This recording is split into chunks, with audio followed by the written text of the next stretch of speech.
Cuando la humanidad fue creada por Prometeo, el gran Zeus montó en cólera y castigó severamente al noble Titán. Pero con el transcurso del tiempo los dioses vieron que algunos mortales hacían gala de gran valentía, otros eran poseedores de una divina belleza, comparable a la de los propios dioses, mientras algunos se distinguían por ser extremadamente sabios y nobles. De entre ellos eligieron los que desearon, en ocasiones de buen grado, mientras que en otras haciendo uso de la fuerza, del engaño o de las terribles maldiciones que eran capaces de invocar. De esta forma engendraron a los héroes, sublime linaje de semidioses que serían capaces de realizar hazañas de tal grandeza, que sus nombres y sus gestas serían recordados por toda la eternidad.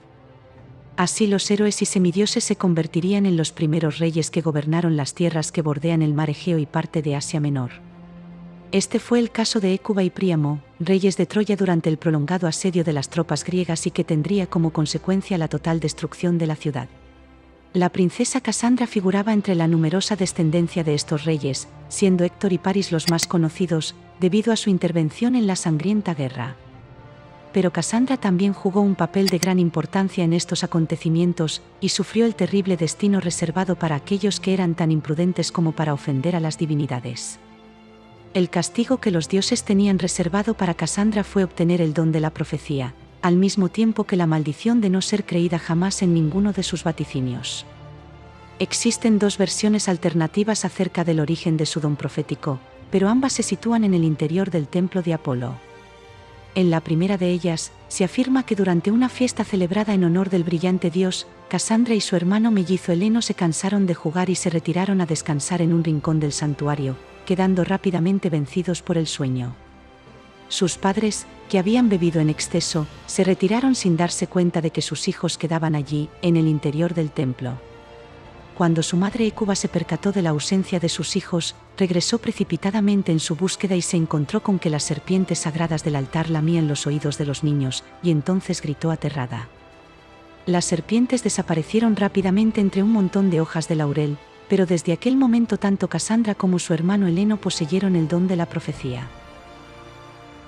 Los dos hermanos comenzaron a profetizar siendo aún niños de corta edad, y al nacer su siguiente hermano, Paris el de hermosa figura, estos corrieron llorando donde su padre el rey, diciendo que cada vez que veían al bebé tenían espantosas visiones de Troya siendo destruida y consumida por el fuego. Como eran tan solo unos niños su padre no les creyó, y estos molestos y preocupados, exigieron que fuesen todos juntos al templo de Apolo y allí les confirmaran si mentían o no.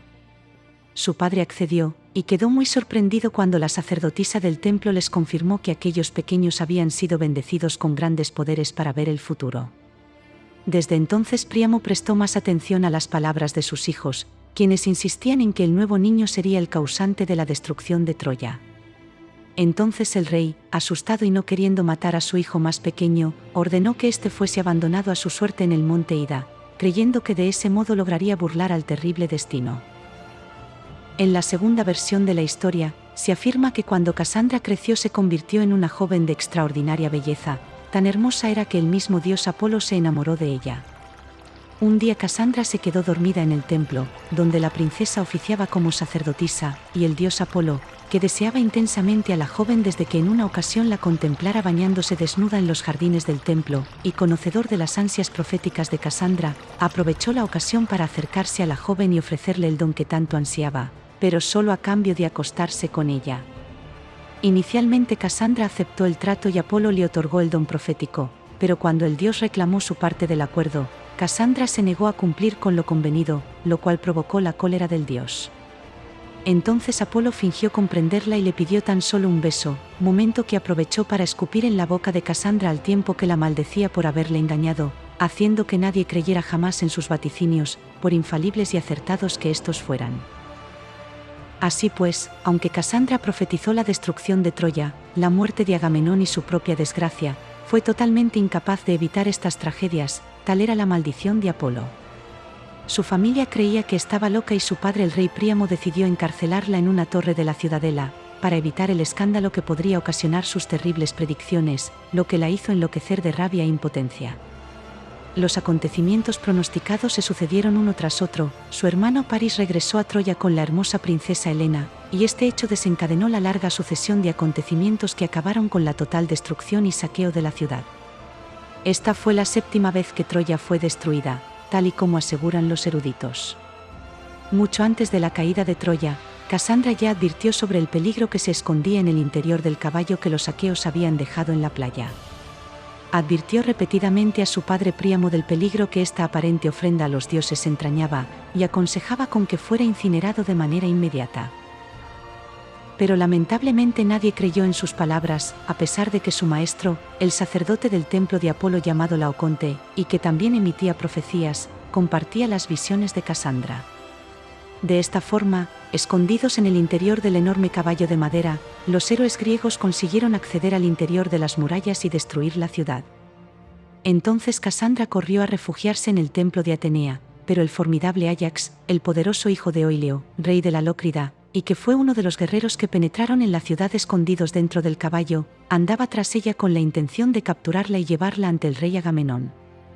Áyax encontró a Casandra escondida bajo un altar, y aunque la princesa se agarró con fuerza a la sagrada estatua de la diosa Atenea, en el frenesí del saqueo Áyax desoyó sus ruegos, y la arrastró al exterior junto con la estatua.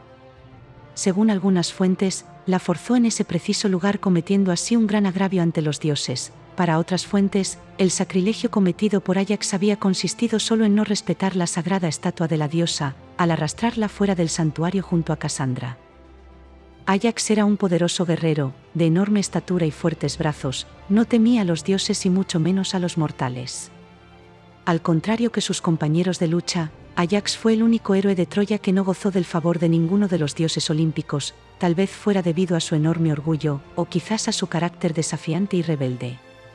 Este carácter indomable condenaría al héroe durante su regreso de Troya cuando Poseidón, impelido por la humillada Atenea, hundió su barco causando una gran tormenta en las cercanías del promontorio de las rocas Giras, en el mar Egeo, y a pesar que Áyax logró aferrarse a las rocas y evitar así ser tragado por las aguas, usando un tono extremadamente desafiante se atrevió a provocar de nuevo la ira divina.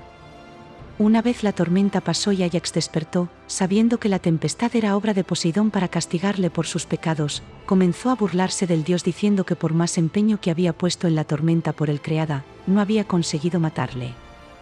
Para su desgracia, como si de una respuesta se tratase, una mano sosteniendo un tridente emergió de las aguas y se lo arrojó. El arma atravesó el pecho de Áyax y lo clavó a la roca matándolo al instante.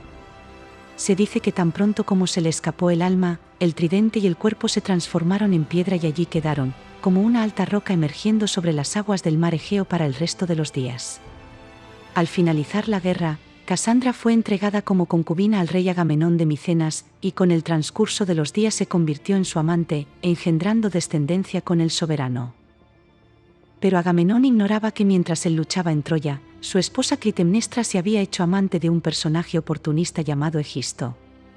A pesar de que Casandra le avisó reiteradamente de los peligros que le acechaban a su regreso, el rey decidió ignorar sus oscuros augurios y regresó a su palacio.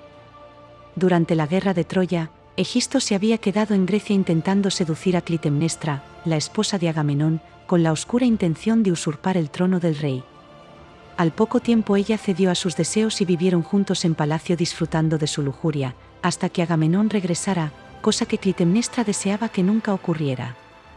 Cuando Agamenón se presentó de regreso, una vez terminada la guerra, Clitemnestra y su amante ya lo tenían todo planeado. La reina lo recibió calurosamente fingiendo gran alegría y ofreciéndole un suculento banquete, durante el cual Clitemnestra y Egisto asesinaron a Agamenón junto a su amante Casandra y a los dos gemelos que habían nacido de su amorosa unión. Egisto y Clitemnestra reinaron durante 7 años más en Micenas, antes de morir a manos de Orestes, hijo único de Agamenón y su infiel esposa.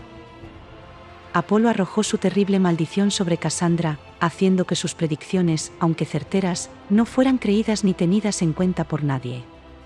De esta manera, al no poder evitar ni cambiar los terribles acontecimientos que preveía, entre ellos la caída de Troya y su propia muerte, este don recibido de los dioses se convirtió para Casandra en una fuente continua de dolor y frustración, siendo además excluida y estigmatizada por sus visiones.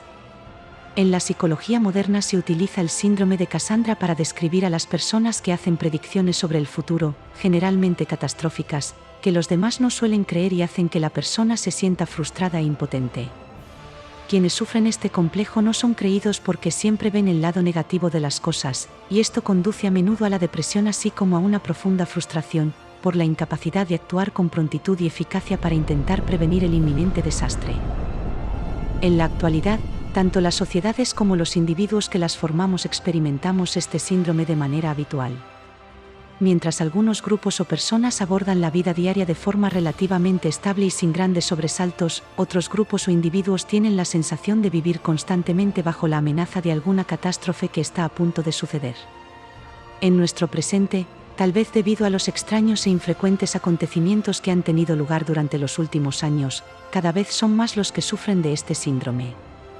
Saber lo que está a punto de ocurrir y no poder avisar a nadie del inminente peligro que se avecina, ya que nadie te va a creer, debe ser un sentimiento extremadamente frustrante. Esperemos que estas funestas profecías que muchos auguran no lleguen nunca a convertirse en realidad.